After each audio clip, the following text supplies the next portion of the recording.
세계 제2차 대전 종반에 일본의 주도로 이루어졌던 아시아의 태평양 전쟁이 일본의 원자탄이 떨어지면서 항복하고 일본의 패배로 끝났습니다. 일본이 항복을 선언하고 또 미국의 군대가 일본에 진주할 때 미국 사람들이 놀랐다는 거예요. 패전국이지만 상당한 저항이 있을 것으로 생각했고 그 영토에 들어가는 일이 만만치 않을 거다 이렇게 생각하고 아주 긴장하고 점령군이 들어갔는데 공항에 내리고 배를 타고 내리고 그렇게 점령군이 들어가는데 일본의 온 나라 백성들이 다 나와서 남자 여자 할 것 없이 박수를 치고 열렬히 환영하고 만면에 웃음을 띄우면서 점령군들을 맞이했다는 거죠. 미국 사람들이 이해가 잘 안 갔어요. 그래서 일본에 대표되는 사람들에게 물어봤습니다. 격렬히 저항할 것을 생각했는데 저항은 못하더라도 기분 나빠서 탐탁하지 않고 굴욕적이어서 내다도 안 볼 것 같고 마지못해 끌려나와 동원되었다면 표정이 탐탁지 않아서 별로 좋은 분위기에 점령군이 들어갈 것 기대하지 않았는데 마치 해방군처럼 마치 은인들처럼 그렇게 환영하는 걸 보니까 당혹스럽다는 거죠. 근데 지식인들이 이렇게 말하는 겁니다. 우리가 대륙에 사는 백성들 같으면 도망갈 데가 있습니다. 밀림지대에 사는 사람들 같으면 숨을 곳이 있습니다.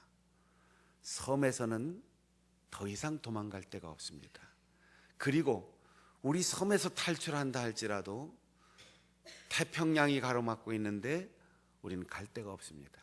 그러니 졌으면 깨끗하게 승복하고 환영해야 우리가 살 수 있습니다. 반가워서 좋아서가 아니고 우리가 살기 위해서 당신들을 환영하는 겁니다. 그 땅과 그 풍토와 역사 속에서 사람들의 의식 구조와 성격이 형성되는 거지만 우리는 역사적인 이 사건들을 통해서 우리가 얻는 교훈들이 있어요. 추운 지방 사람들일수록 부지런하고 그리고 기질이 강합니다. 물론 우리 해방 이후에 6.25 전쟁이 끝나고 북쪽에서 남쪽으로 내려온 분들이 부산 국제시장에서부터 서울의 동대문, 남대문 시장 상권들을 다 움켜쥐었는데 그만큼 생활력이 강하고 부지런해요. 여러분이 동남아를 여행해 보셨으면 혹시 느낄지 모르겠는데 사람들 참 게을르다 이렇게 느낄 만큼 낙천적이에요. 모진 사람들이 없어요. 더운 지방으로 갈수록 사람들이 여유가 있고 낙천적이고 나쁘게 말하면 게을러 보이고 추운 지방으로 갈수록 부지런하고 기질이 강해요. 인정이 없는 것 같아요. 좋다 나쁘다를 떠나서 겨울이 길고 몹시 추운 지역에 사는 사람들은 시간을 놓치고 기회를 놓치면 긴 겨울에 얼어 죽습니다. 먹을 게 없어요. 그래서 악착같이 일해야 되고 시간을 놓치지 말아야 하고 반드시 겨울 준비를 갖춰야만 생존할 수 있어요. 그런데 땅이 넓고 지역이 평탄하고 사계절 계속 덥고 아무데나 가면 열매가 풍성한 지역 사람들은 그렇게 아둥바둥할 필요 없어요. 여기 먹을 거 없으면 저쪽 산에 가면 또 먹을 거 있고 지금 기회를 놓쳐도 다음에 또 뿌리면 1년에 2번씩 3번씩 4번씩 경작을 할 수 있으니까 뭘 그렇게 죽기 살기로 일할 필요가 없죠. 그러니까 더 낙천적이 될 수밖에 없는 것이 더운 지방 사람들입니다. 일본 사람들이 자신들의 태도를 완전히 바꾸고 점령군을 환영하는 것은 뒤가 없기 때문이에요. 도망갈 데가 없기 때문이에요. 숨을 데가 없기 때문이에요.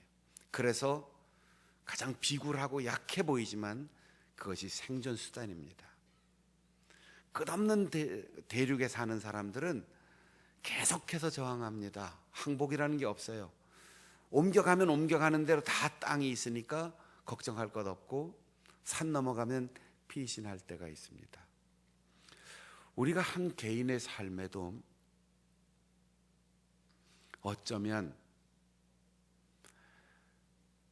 쉽게 포기하고 나약한 기질을 가지고 조그만 고난에도 못 견뎌하는 그런 심성을 가지고 있다면 우리가 믿는 하나님이 어떤 분인가를 다시 되돌아봐야 돼요. 반대로 별것도 아닌 조그만 일에 끝까지 고집을 피우고 자기를 꺾지 않고 공격적이고 파괴적인 언어를 행사하는 사람, 그 속에 수많은 상처와 열등감이 있는 걸 알아야 돼요.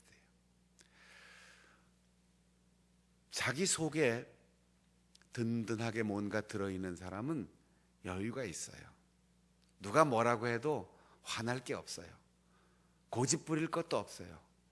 남들의 얘기를 귀담아 잘 듣고 좋은 얘기는 받아들이고 내가 틀렸으면 그래 내가 생각을 잘못한 것 같은데 하고 양보할 줄도 알아요. 그런데 속에 아무것도 없는 채로 오직 오기만 가지고 살면 이 고집을 꺾으면 꼭 죽을 것 같아요.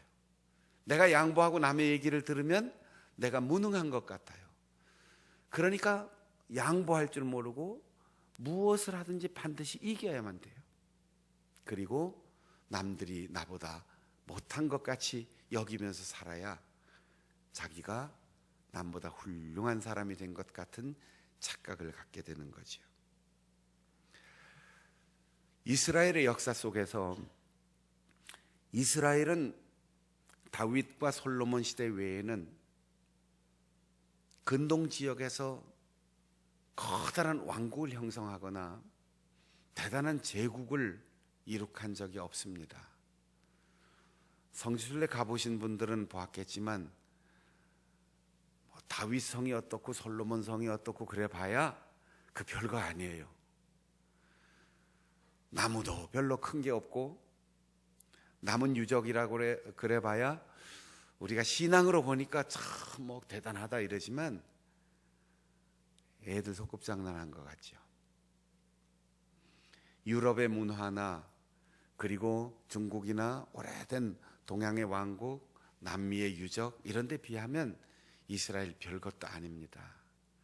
그런데도 남의 나라에 수십 년씩 포로로 잡혀가고 끊임없이 대제국의 길목에서 전쟁에 시달리고 동족들끼리도 서로 다투는 그 역사 속에서도 굽힐 줄 모르는 민족이었어요. 그것이 강력한 통치자 때문이 아니고 이스라엘만 가지고 있는 세계를 깜짝 놀라게 할 만한 무기가 있어서도 아니고 전술이 있어 지형적인 유리함이 있어서도 아닙니다. 오직 그들은 하나님 그 한 분 때문이에요. 우리가 기죽고 우리가 열등감 느낄 때 아버지가 안 계시면 아이들이 풀이 팍 죽지요.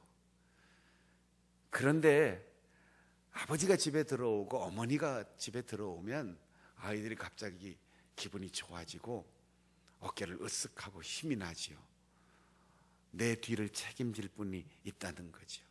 이스라엘은 오직 하나님 때문에 당당했고 하나님 때문에 기나긴 역사에 남의 나라에 동화되지 않았고 하나님 때문에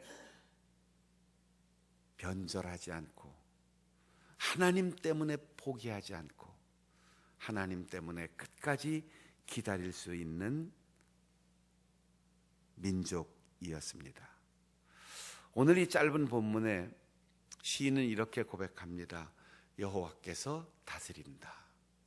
여기 다스린다는 말은 왕좌에 오른다 이런 뜻인데, 왕좌에 오르기 때문에 그 통치권이 발효된다는 거죠. 요즘 정치적인 용어로 이제 대권을 잡았다, 뭐 청와대에 들어간다, 여의도에 입성한다 이런 의미인데, 여의도 입성한다 이게 그냥 차 타고 들어간다는 의미가 아니죠. 청와대 들어간다 이게 어느 집에 들어간다는 게 아니고 통치권을 가졌다. 그리고 그 통치권을 행사하여 권력으로 나라를 이끌어간다, 그런 의미인데, 이스라엘 사람들은 온 세상 그리고 우리나라와 민족을 하나님께서 다스리신다. 우리나라의 왕좌에 하나님께서 좌정하시고, 임금이 있든 없든 정권이 교체되든 나라가 갈라졌든 변함없이 하나님이 그들을 통하여 하나님이 우리 민족을 통치하신다라고 하는 확신을 가졌습니다. 그러니까 임금이 즉위를 해도 하나님의 뜻대로 바르게 다스리면 하나님이 그분을 통하여 우리 민족을 이끌어 가신다라고 믿고 고백하고 순종했고, 하나님의 뜻에서 멀어지면 아무리 위대한 제왕이라도 그들은 하나님의 말씀대로 그 권력에서 등을 돌렸습니다. 이스라엘은 누가 왕이 되느냐, 누가 권력을 잡느냐, 어느 임금이 지혜로우냐 이게 중요하지 않았어요. 임금도 하나님의 말씀대로 살아가느냐, 임금도 하나님의 법에 순종하느냐, 임금도 하나님의 뜻대로 민족을 다스려 가느냐, 그게 가장 중요한 지침이었고, 그 기준을 다윗의 길로 갔다, 다윗의 길로 가지 않았다, 이렇게 아주 단순하게 나눠서 표현했습니다. 여러분들이 열왕기 상하, 역대기 상하, 이스라엘과 유다 민족의 왕조의 역사를 읽어보면 똑같이 반복되는 말이 있어요. 아무개가 몇 살에 임금이 되어서 몇 년을 다스리고 열조에게로 돌아갔다. 그는 다윗의 길을 따랐다. 그가 다윗의 길을 따르지 않았다.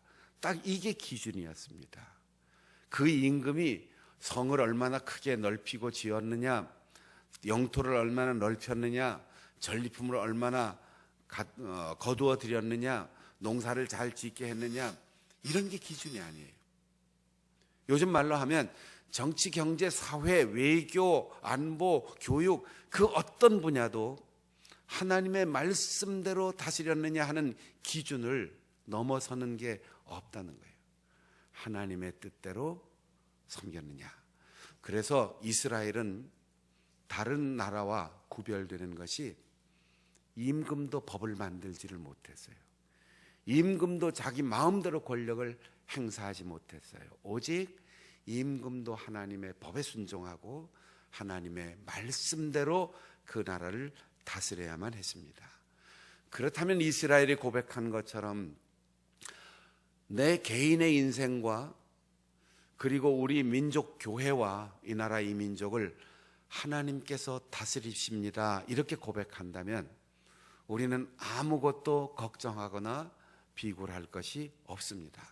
당당하게 이 민족이 가장 어두웠던 역사의 그늘, 그 시대에 선교사를 보내주시고 복음을 듣게 하시고 개화문물과 함께 교회가 세워지게 하시고 이 나라 역사 중심에 하나님께서 교회를 통하여 통치하고 믿는 자들을 통하여 다스리셨음을 고백한다면 우리는 어려움과 단절과 혼란 속에서도 하나님이 분명히 이 민족을 버리지 않고 다스려 주실 것을 믿고 우리는 미래를 희망으로 긍정할 수 있습니다.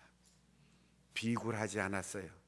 이스라엘은 포로가 되어 남의 나라에 잡혀가도 70년 동안이나 남의 땅에 살면서 주권 없이 살았어도 그들은 우리는 선택된 백성이요, 우리는 하나님이 사랑하는 민족이라고 고백하며 살았습니다. 그러므로 하나님이 다스리심을 믿는다면 두 가지, 하나는 비굴하지 말 것, 또 하나는 겸손할 것. 내 능력과 지혜, 우리의 행위의 업적이 아니라 하나님의 은혜로 우리를 다스려 주신다면 우리는 내 생각을 고집하거나 내 뜻을 관철시키려고 하는 그런 자기의 욕망보다 하나님의 다스리시는 모습을 발견하고 보면서 하나님 앞에 겸손해야 돼요. 그래서 언제나 내 생각이 잘못되었다면 버리고 하나님의 뜻에 굴복해야 돼요. 하나님께서 하시는 일이 옳습니다. 나는 하나님께 나의 생각과 나의 감정과 나의 몸과 내 인생의 모든 시간들을 맡겨드립니다. 하나님의 뜻대로 사용하여 주옵소서. 그렇게 겸손하게 헌신하며 살아가야 합니다. 두 번째로, 하나님이 다스리시니까 그 하나님이 다스리시는 세계가 견고하게 서서 흔들리지 않는다고 했어요. 기초가 튼튼하고 중심이 똑바로 서 있어야 건물이든 배든 혹은 어떤 구조물이든 튼튼하게 서 있을 수 있습니다.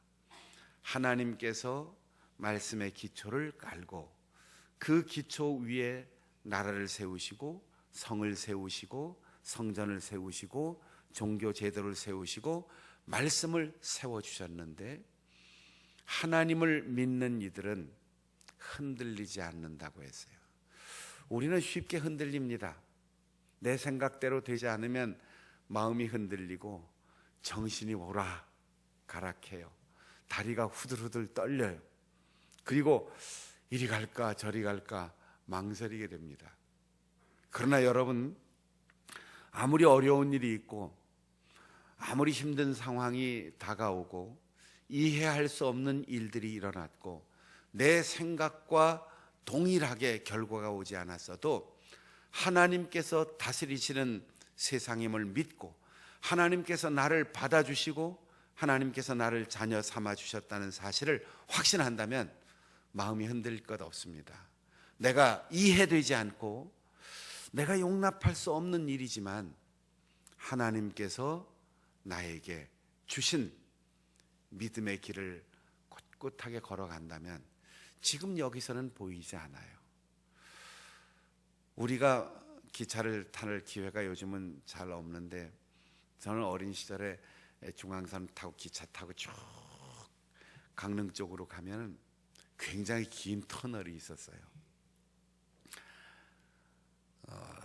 요란한 기적 소리와 함께 연기가 푹푹푹 나는 증기관차를 타고 그 긴 터널 속으로 들어가면 터널을 빠져나왔을 때는 얼굴이 새카맸어요. 콧구멍에 새카맣게 연기가 끼고, 지금 같으면 발암물질 나온다고 뭐 난리가 났을 텐데, 어쨌든 그렇게 긴 터널로 들어가면 아무것도 안 보이는 깜깜해요. 그리고 그 시간이 기껏해야 뭐 3분 5분 이럴 텐데 1시간이나 되는 것처럼 길게 느껴져요.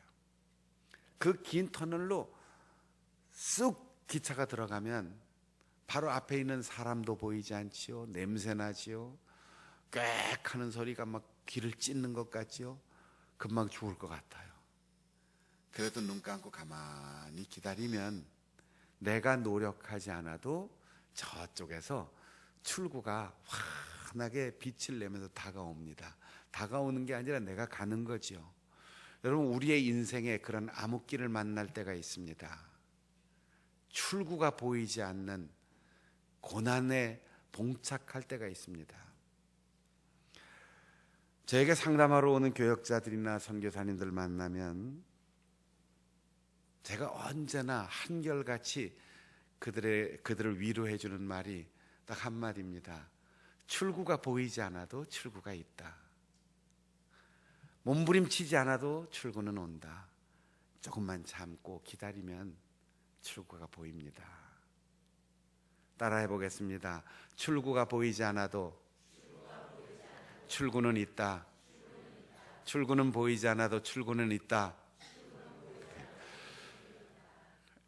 여러분이 혹 지금 끝났다, 출구가 보이지 않는다, 몸부림쳐도 아무것도 잡히지도 않고 보이지 않는다, 그런 인생의 캄캄한 터널을 지나고 있습니까?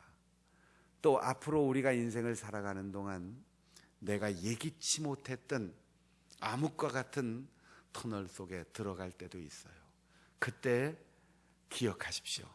박순영 목사가 설교하면서 터널 출구가 보이지 않아도 출구는 있다, 그것을 기억하면서 끝까지 잘 기다렸다가 마침내 이쪽 힘들었던 세상 끝나고 저쪽 새로운 세상이 확 열리는 것처럼 하나님께서 주시는 고난은 끝나고 그 고난의 눈물 보석처럼 빛나는 열매로 바꿔주시는 그 새로운 세상, 출구 저쪽 너머의 새로운 인생을 잘 맞이할 수 있도록 지치지 않고 포기하지 않는 여러분들이 될 수 있기를 바랍니다. 주의 보좌는 예로부터 견고하게 섰으며 주는 영원부터 계셨나이다.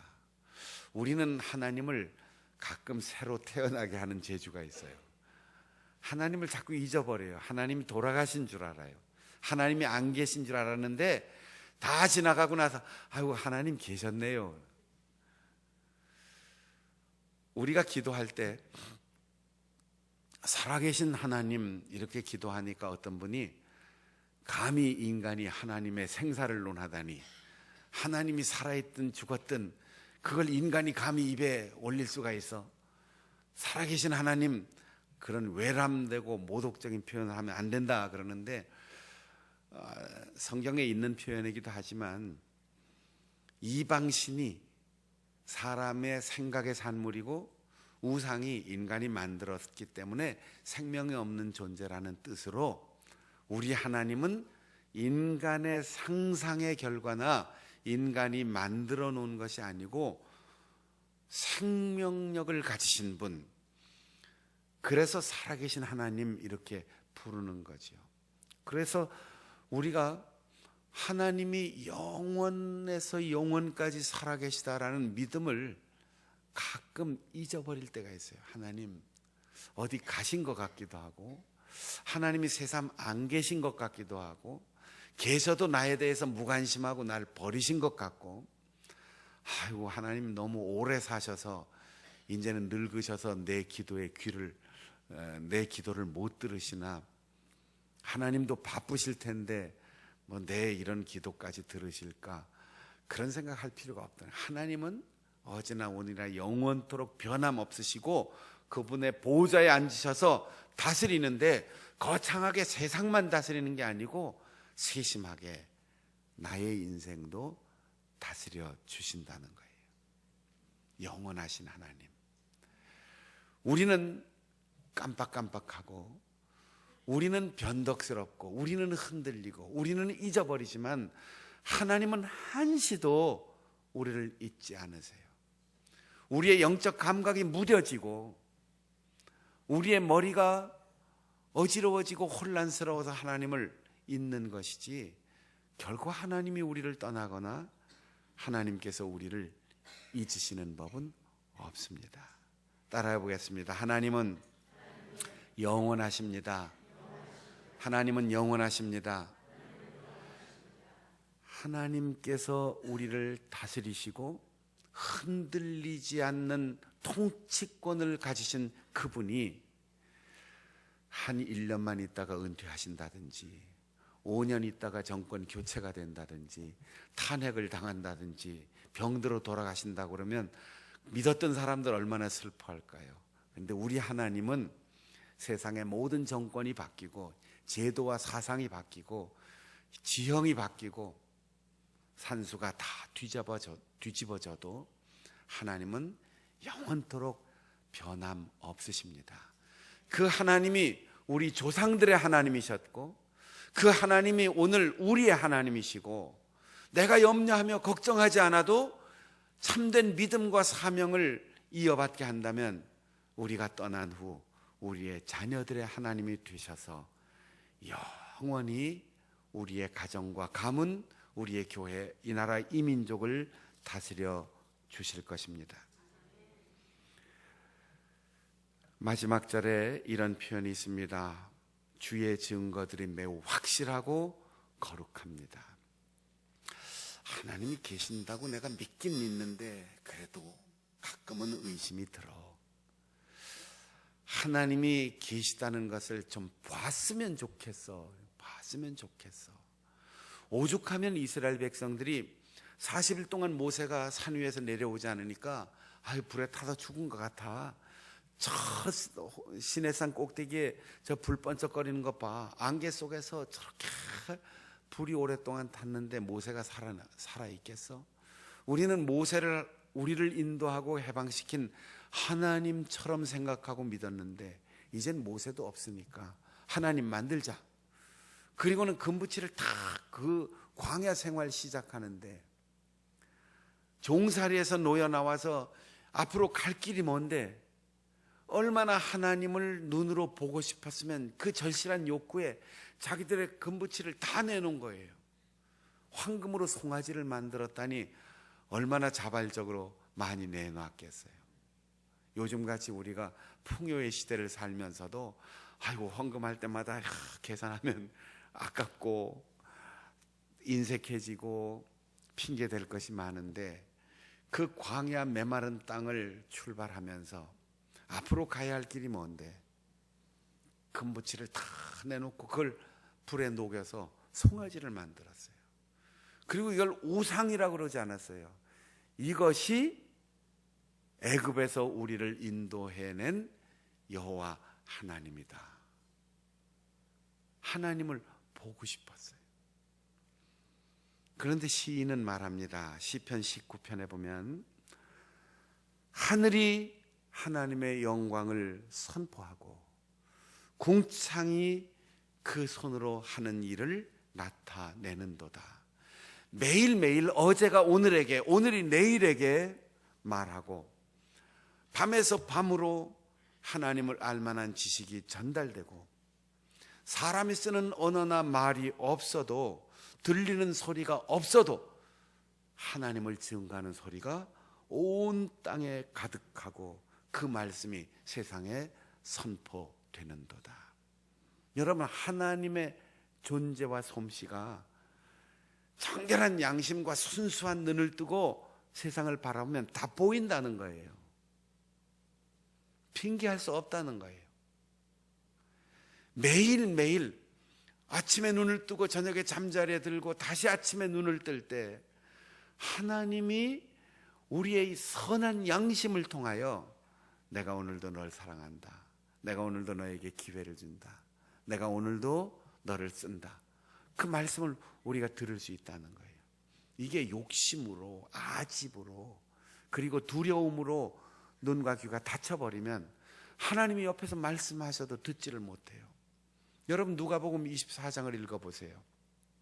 예수님 때문에 슬퍼하고 예수님 때문에 가슴 아파하고 예수님 얘기 주고받고 예수님 따라다녔던 그 3년 동안의 추억을 서로 얘기하면서 가는데 그 예수님이 옆에 와서 서너 시간 같이 길 가면서 나무라기도 하고 성경 설명해 주기도 하고 옛날에 다 예언해 놓은 거 아니냐 이렇게 하는데도 몰라보잖아요.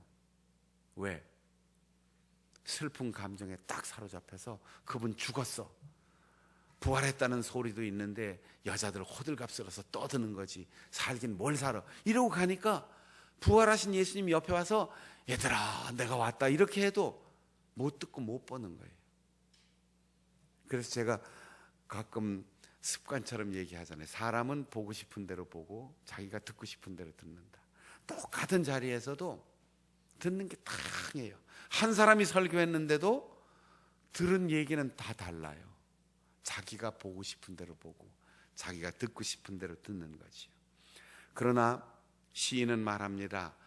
매우 확실하고 세상의 그 어떤 글이나 어떤 증언이나 어떤 표적보다도 특별한 거룩한 증거가 있다. 바울 사도도 로마 교회에 보내는 편지에서 그렇게 말했습니다. 하나님을 알만한 것이 분명히 보인다. 그런데 하나님을 알게 되었으면서도 하나님을 영화롭게 하지 않고 감사치도 않으면 하나님이 그 고집대로 내어 버려 두신다. 버림받은 영혼이 된다는 거죠.